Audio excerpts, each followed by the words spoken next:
সুপ্রিয় শিক্ষার্থী, কেমন আছো তোমরা সবাই? আশা করি সবাই অনেক ভালো আছো। দেখো, আজকে আমরা এই যে কাজ রয়েছে তিনটা, এইখান থেকে আজকে আমাদের পর্বটা শুরু করব। সপ্তম শ্রেণী গণিত। তো যারা পূর্বের ভিডিওগুলো দেখোনি, অবশ্যই আমাদের ডেসক্রিপশন বক্সে একটা লিঙ্ক দেওয়া থাকবে, সেখান থেকে ক্লিক করে তোমরা দেখে নিবে। তো দেখো, আমরা খেয়াল করি আমাদের কি বলা হয়েছে। দেখো, বলা হয়েছে এক দেখে কোনো সংখ্যার একক স্থানীয় অঙ্কে যদি 0, 1, 4, 5, 6 এবং 9 থাকে, তাহলে ওই সংখ্যার বর্গ সংখ্যা কি, মানে হলে কি সংখ্যাটি বর্গ হবে, বর্গ সংখ্যা হবে? একটু খেয়াল করি। একক স্থানীয় অঙ্ক, এখন 0 দিয়ে যদি বলি, তাহলে 0 দিয়ে আমরা যদি একটা সংখ্যা তৈরি করি 10 হতে পারে, 1 দিয়ে যদি একটা সংখ্যা তৈরি করতে পারি 11 হতে পারে, আবার 4 দিয়ে যদি সংখ্যা তৈরি করি 14, 5 দিয়ে 15, 6 দিয়ে 16 এবং 9 দিয়ে 19। এছাড়াও আরও কিন্তু অনেক সংখ্যা হতে পারে। এখন কথা হলো, আমাদের যদি একক স্থানীয় অঙ্কে আমাদের এই অঙ্কগুলোই থাকে 0, 1, 4, 5, 6, 9, তাহলে কি সেটা বর্গ সংখ্যা? কখনোই কিন্তু না। বর্গ সংখ্যা কোনটা? যেটাকে আমরা বর্গমূল করতে পারি সেটা আমাদের বর্গ সংখ্যা। এবার দেখো, তাহলে এখানকার আমরা উত্তর আমরা ডিরেক্টলি পাইলাম কি না। ঠিক আছে, এবার নার পরে লিখবা যে তবে কিছু কিছু ক্ষেত্রে আমাদের বর্গ হবে এবং কিছু কিছু ক্ষেত্রে হবে না। এটা লেখার পরে যে যে মানে কিছু কিছু ক্ষেত্রে হবে, সে কোন কোন ক্ষেত্রে হবে সেটাই এবার আমরা দেখব। দেখো, যদি আমাদের শূন্যটাকে বিবেচনা করি, তাহলে আমাদের 100 হবে। তো 100-র বর্গমূল করলে 10 হয়। ঠিক আছে, তারপর দেখো, আমরা যদি 1-এর কথা বলি, তাহলে 81 হবে। 81-এর বর্গমূল করলে 9 হয়। আমরা যদি 4-এর কথা বলি, 64 হবে। 64-এর বর্গমূল করলে 8 হয়। আমরা যদি 5-এর কথা বলি, 25 হবে। 25-এর বর্গমূল করলে 5 হবে। একইভাবে আমরা যদি 6-এর কথা বলি, তাহলে 36, 36-এর বর্গমূল করলে 6 হবে। আর যদি 9-এর কথা বলি, তাহলে 49, 49-এর বর্গমূল করলে 9 হবে। 49-এর বর্গমূল করলে আমরা ইতিমধ্যে অলরেডি 9টা লিখে ফেলেছি। ঠিক আছে, আমরা ইতিমধ্যে 9 লিখে ফেলেছি।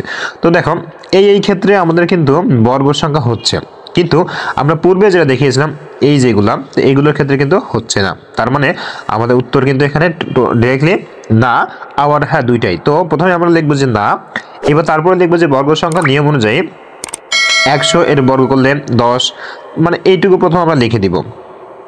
ঠিক আছে, এটুকু লিখে দিব, তারপরে দিব এই নিচের লাইনটা, তাহলে আমাদের জিনিসটা হয়ে যাবে। আশা করি এটা বুঝতে পেরেছো। সিম্পল একটা কাজ, অর্থাৎ আমাদের একক স্থানীয় যদি এই অঙ্কগুলো থাকে, তাহলে সেটা বর্গ সংখ্যা হবে কিনা জাস্ট সেটা তোমাদেরকে আমি প্রমাণ করে দেখালাম।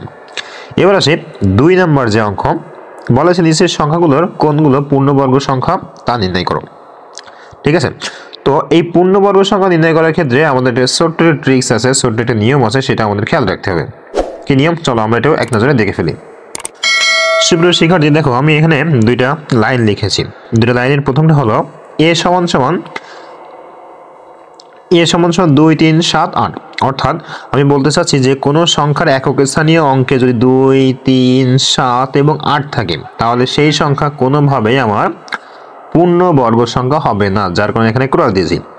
এবার এই সংখ্যাগুলো বাদে বাকি যদি সংখ্যা থাকে, তাহলে সেক্ষেত্রে আমার পূর্ণবর্গ সংখ্যা হবে। আশা করি বুঝতে পেরেছো। ঠিক আছে, তো এবার দেখো এটা কিন্তু সাধারণ ট্রিক্স। এখন তোমাদের প্রশ্ন হতে পারে 10 এর এটা কি পূর্ণবর্গ সংখ্যা? দেখো, সব ক্ষেত্রে যে আমাদের শূন্য থাকলে পূর্ণবর্গ সংখ্যা এমন কিন্তু ব্যাপার না। ঠিক আছে, আমি জাস্ট বলেছি যে এই সংখ্যাগুলো থাকলে পূর্ণবর্গ সংখ্যা হবে না, বাকি ক্ষেত্রে হবে, কিন্তু সব ক্ষেত্রে না। এবার আসি, তাহলে আমাদের এখানে যে সংখ্যাগুলো রয়েছে একটু খেয়াল করে। প্রথম রয়েছে কি 2062, দেখো যার একক স্থানীয় অঙ্কে আমাদের 2 রয়েছে। এরপরে খেয়াল করো,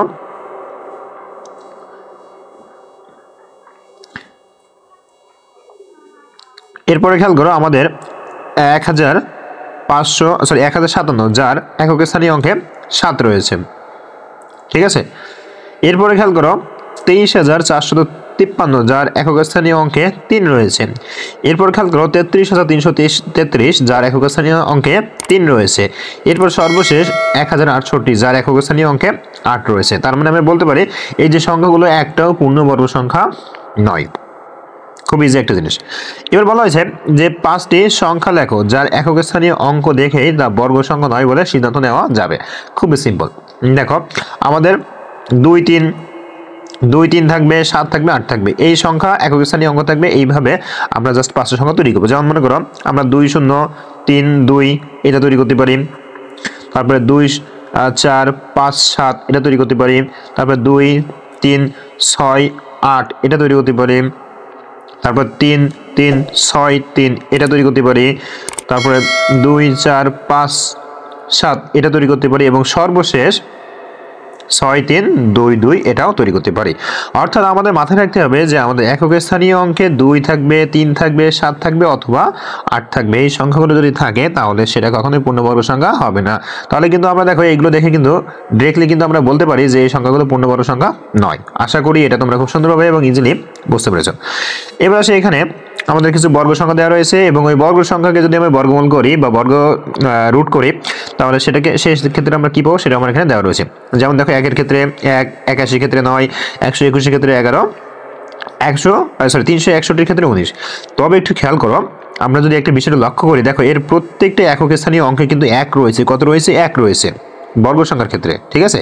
আর এই পাশে যে সংখ্যাগুলো বের হয়েছে তার দেখো একক স্থানে 1 এবং 9, 1 এবং 9 এই দুইটা। তার মানে আমরা বলতে পারি যে 1 এবং 9 থাকবে এরকম একক স্থানীয় অঙ্ক দ্বারা। এরকম একক স্থানীয় অঙ্ককে যদি আমরা বর্গ করি, কি করে বর্গ করি, তাহলে তার বর্গ সংখ্যার একক স্থানীয় অঙ্কে কত হবে? আমরা নিশ্চিন্তে বলতে পারি 1 হবে। জাস্ট এখানে উত্তরটাও ঠিক তাই হবে, 1 হবে। এখানে জাস্ট সেই কথাটাই বলা হয়েছে। এবার আসি, দেখো 9 এর ক্ষেত্রে 3, 49 এর ক্ষেত্রে 7 এবং 169 এর ক্ষেত্রে 13। ঠিক একইভাবে এখানে বলা হয়েছে কোনো সংখ্যার একক স্থানীয় অঙ্ক 3 বা 7 হলে তার যদি বর্গ করা হয় তার একক স্থানীয় অঙ্কে কত হবে? অবশ্যই আমরা চোখ বুঝে বলতে পারি 9 হবে। এরপরে দেখো 16 এর জন্য 4, 36 এর জন্য 6, 196 এর জন্য 14 এবং 256 এর জন্য 16। ঠিক এখানে একটা কোশ্চেন দেওয়া রয়েছে, কোন সংখ্যার একক স্থানীয় অঙ্কে যে 4 অথবা 6 থাকে এবং ওই সংখ্যা যদি বর্গ করা হয় তাহলে তার একক স্থানীয় অঙ্কে কত হবে? আমরা নিশ্চিন্তে বলবো কত? 6 হবে। একেবারে ক্লিয়ার একটা জিনিস। এই রিডিং পড়াগুলো তোমরা পড়ে ফেলে সুন্দর করে। আমরা চলে আসি এরপরে, বলা হয়েছে সারণী থেকে বর্গ সংখ্যার একক স্থানীয় 4 রয়েছে এরূপ সংখ্যা ধরে একটা নিয়ম তৈরি করি। তাহলে আমাদের এমন কিছু কিছু বর্গ সংখ্যা তৈরি করতে হবে যার একক স্থানে 4 থাকবে। যেমন মনে করো আমরা 4 বলতে পারি, 64 বলতে পারি। যদি বলো স্যার কিভাবে, দেখো এটাকে যদি রুট করি আমার কত হয় 2, এটাকে যদি রুট করে আমার কত হয় 8। তার মানে এটা হলো একটা বর্গ সংখ্যা, এটা হলো আমার একটা বর্গ সংখ্যা। আশা করি এটা বুঝতে পেরেছো। এবার আসি 2 নম্বরে, বলা হচ্ছে নিচের সংখ্যাগুলো বর্গ সংখ্যার একক স্থানীয় অঙ্কটি কত হবে? তাহলে প্রথম আসি, আমাদের 1273 এর একক স্থানীয় অঙ্ক কত রয়েছে? 3। তো 3 এর জন্য কোনটা? আমরা নিয়মটা একটু খেয়াল করে আসি। দেখো বলা হয়েছিল যদি একক স্থানীয় অঙ্কে 3 থাকে, কত থাকে? 3 অথবা 7 থাকে, তাহলে তার ক্ষেত্রে কত হবে? 9 হবে। তাহলে আমরা বলতে পারি এক্ষেত্রে আমাদের একক স্থানীয় মানটা হবে কত? 9। এবার আসি 1426। তো এই নিয়মটা হলো 4 এবং 6 এর নিয়ম। দেখো 4 এবং 6 যদি থাকে তাহলে সেটা যদি আমরা বর্গ করি তাহলে তার একক স্থানীয় অঙ্কে কত হবে সেটা আমাকে এখানে লিখতে হবে। তাহলে খেয়াল করো আমাদের এখানে হবে 6। কত হবে? 6।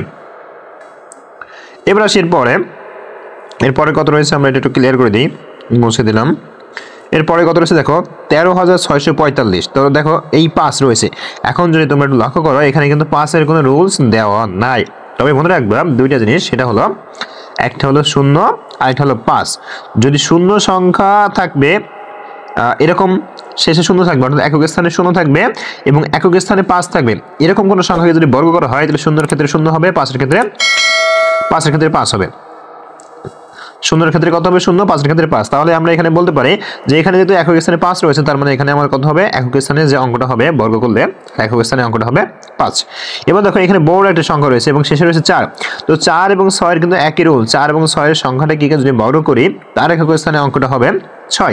এবার আসি সর্বশেষ, দেখো আরো একটা সংখ্যা রয়েছে, এর একক স্থানে অঙ্ক রয়েছে 0।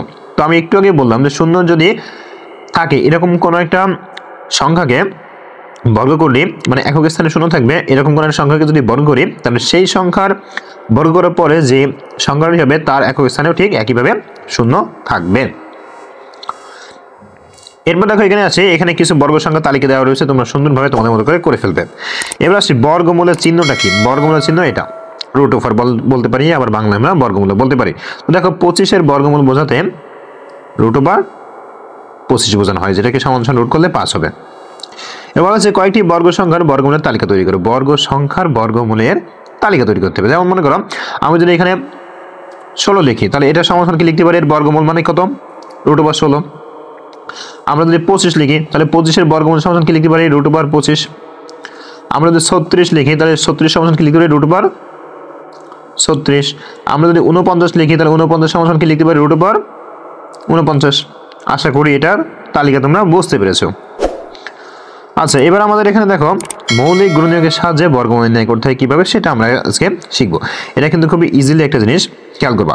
তো প্রথম কাজ হলো, যে সংখ্যাটা তুমি বর্গমূল করতে চাচ্ছ সেই সংখ্যাকে তোমাকে আগে মৌলিক আকারে মৌলিক গুণনীয়ক সাহায্যে তোমাকে বের করতে হবে। যেমন দেখো আমরা যদি 16-এর কথা বলি, মৌলিক সংখ্যা, তো 16 যেহেতু জোড় সংখ্যা, সেহেতু আমরা মৌলিক সংখ্যা 2 দিয়ে একে ভাগ করা শুরু করছি। প্রথম 2, তারপরে 2, তারপরে 2, তারপরে 2, এভাবে ভাগ করতে করতে দেখা যায় আমাদের এখানে 4টা 2 হয়েছে। কয়টা 2? 4টা 2। তো মাথায় রাখতে হবে, যখনই 4টা 2 হবে তখনই আমাদের 2টা অন্তর করে করে জোড় করতে হবে। তো দেখো এখানে 2টা করে করে আমরা কিন্তু জোড় করছি। আর সর্বশেষ যখন আমরা গুণনীয়কটা বের করতে যাব, বর্গমূলটা বের করতে যাব, তখন জোড়া থেকে একটা করে নিতে হবে। কয়টা করে? একটা করে। তাহলে প্রথম জোড়া থেকে আমি একটা নিলাম, দ্বিতীয় জোড়া থেকে একটা নিলাম, 2টা 2 গুণ করে কত হয়? 4। তার মানে এটার বর্গমূল 4। ঠিক আছে। ঠিক একইভাবে 36-এর ক্ষেত্রেও আমরা যদি ভাগ করি, ভাগ করলে দেখা যাবে আমরা 2 গুণ 2 পাবো, গুণ 3 পাবো, গুণ 3 পাবো। তাহলে আমি যেটা বললাম 2টা করে জোড়া করতে হবে। তাহলে প্রথমটার থেকে আমি 2 নিলাম, পরের জোড়া থেকে 3 নিলাম, সমান সমান কত হলো আমার? 6 হলো। ঠিক আছে, এটা পড়ে ফেলবেন। এবার আমরা চলে আসলাম উদাহরণ নম্বর 1। বলছে 31 36 এর বর্গমূলটা আমাকে বের করতে হবে। তো খেয়াল করো, যে কোনো সংখ্যার বর্গমূল বের করতে হলে গুণনীয়কের সাহায্যে মাথায় রাখবা প্রথম সংখ্যাটা আমার জোড় নাকি বিজোড়। তো দেখো 31 36 সংখ্যাটা কিন্তু জোড়। তো জোড় যেহেতু, সেহেতু প্রথম 2 দিয়ে ভাগ করছি, এটা হয়েছে, তারপর 2 দিয়ে ভাগ করছি, এটা, তারপর এইভাবে ভাগ করতে করে দেখা যায় আমাদের এইগুলো হয়েছে। তো খেয়াল করো, আমরা যদি একটু জোড় বাঁধার চেষ্টা করি, একটু খেয়াল করি, আমরা যদি এখান থেকে জোড় বাঁধি, তাহলে এই দুইটা হলো একটা জোড়, এই দুইটা একটা জোড়, এই দুইটা একটা জোড় এবং এই দুইটা একটা জোড়, এবং প্রত্যেক জোড় থেকে আমাকে একটা করে নিতে হবে। তাহলে এখান থেকে আমি একটা 2 নিব, 2, এখান থেকে একটা 2 নিব, 2, এখান থেকে একটা 2 নিব, 2, এবং সর্বশেষ এখান থেকে নেব একটা 7। এবার এইগুলো জাস্ট আমি যদি গুণ করি, এই 4টা সংখ্যা যদি গুণ করি, তাহলে পাবো কত? 56। এটাই হলো আমাদের বর্গমূল গুণনীয়কের সাহায্যে। এবার দেখো বলা হয়েছে গুণনীয়কের সাহায্যে তুমি 1024 এবং 1849 এর বর্গমূলটা নির্ণয় করো। তো চলো আমরা এটা করে ফেলি, খুব ইজিলি অঙ্কটা আমরা করে ফেলি। প্রথম কথা 1024, তাহলে সুন্দর করে আমরা প্রথমে 1024 সংখ্যাটা লিখবো। লেখার পরে এটা কিন্তু 1024 সংখ্যাটা লিখবো। এবার লেখার পরে দেখো, যেহেতু এটা ফার্স্ট আমাদের জোড় সংখ্যা, সেহেতু আমরা প্রথমে 2 দিয়ে ভাগ করবো। তো 1024-কে 2 দিয়ে ভাগ করলে হবে কত? 512। এটাকে যদি 2 দিয়ে ভাগ করি হবে কত? 256। এটাকে যদি 2 দিয়ে ভাগ করি হবে কত? 128। এটাকে যদি 2 দিয়ে ভাগ করি হবে কত? 64। এটাকে যদি 2 দিয়ে ভাগ করি হবে কত? 32। এটাকে যদি 2 দিয়ে ভাগ করি হবে কত? 16। এটাকে যদি আবার 2 দিয়ে ভাগ করি হবে 8। সর্বশেষ দেখো কত বড় একটা অঙ্ক, 4 এবং সর্বশেষ 2। তো একটু খেয়াল করি, তাহলে আমরা 1024 সমান কি কি পাইলাম সেটা আমরা একটু লিখতে হবে। ঠিক আছে, তো সেটা আমি নিচে লিখি, এখানে লিখি 1024 সমান কি কি পাইলাম। 1024 সমান দেখো কি কি পাইলাম, খেয়াল করো। আমরা 2 পাইছি কয়টা? 2 পাইছি কয়টা? দেখো 1টা 2টা 3টা 4টা 5টা 6টা 7টা 8টা 9টা 10টা 2 পাইছি। তাহলে আমরা সমান 10টা 2 লিখবো। 2 গুণ 2 গুণ 2 গুণ 2 গুণ 2 গুণ 2 গুণ 2, কয়টা হলো? 1টা 2টা 3টা 4টা 5টা 6টা 7টা হয়েছে। তার মানে আর 3টা যদি 2 আমি দিয়ে দিই, তাহলে আমার হয়ে যাবে 10টা। তো দেখো আমরা কিন্তু 10টা 2 লিখে ফেললাম, যা যা পাইছি। এবার আমরা যা করবো সেটা হলো জোড় করবো, একটা একটা করে জোড়া বেঁধে ফেলবো। তাহলে এই যে আমরা জোড়া বেঁধে ফেলছি। এবার আমি তোমাদেরকে বলেছিলাম যে প্রত্যেক জোড়া থেকে একটা, তাহলে আমি এই জোড়া থেকে একটা নিব 2 গুণ, এই জোড়া থেকে একটা নিব 2 গুণ, এই জোড়া থেকে একটা নিব 2 গুণ, এই জোড়া থেকে একটা নিব, এবং সর্বশেষ এই জোড়া থেকে একটা নিব। এবার জাস্ট এটা গুণ করলে আমি যেটা পাবো সেটাই হলো আমার বর্গমূল। তাহলে দেখো 2 দুগুণ 4, 4 দুগুণ 8, 8 দুগুণ 16, 16 দুগুণ 32। তার মানে আমি বলতে পারি এই যে আমাদের 1024 এটার বর্গমূল 32। আশা করি এটা খুব ইজিলি তোমরা বুঝতে পেরেছো। এবার আমরা এর পরের যে অঙ্কটা আছে সেই অঙ্কে আমরা এর বর্গমূলটা করে ফেলবো। তো সবাই লক্ষ্য করো, দেখো এর পরে যেটা রয়েছে, এরপরে কত রয়েছে? এরপরে রয়েছে 1849। তাহলে প্রথমে আমি 1849 সংখ্যাটা লিখবো এবং তারপরে এই সংখ্যাটা আমরা বর্গমূল করব।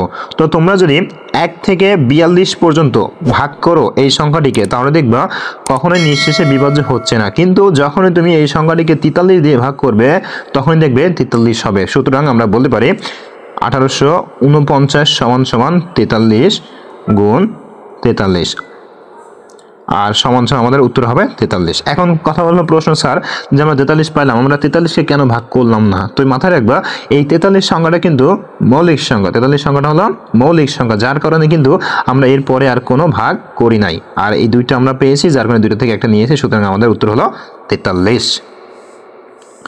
তো সুপ্রিয় শিক্ষার্থী, আজকের ক্লাস ছিল এই পর্যন্ত। বর্গমূল অর্থাৎ গুণনীয়কের সাহায্যে বর্গমূল, এরপরে আমরা ভাগের সাহায্যে বর্গমূল সেটাই যাব। তারপরে আমরা আস্তে আস্তে অনুশীলনের অঙ্কে যাব, ধাপে বাই ধাপে, ঠিক আছে? ধাপে ধাপে আমরা অনুশীলনের অঙ্কে চলে যাব।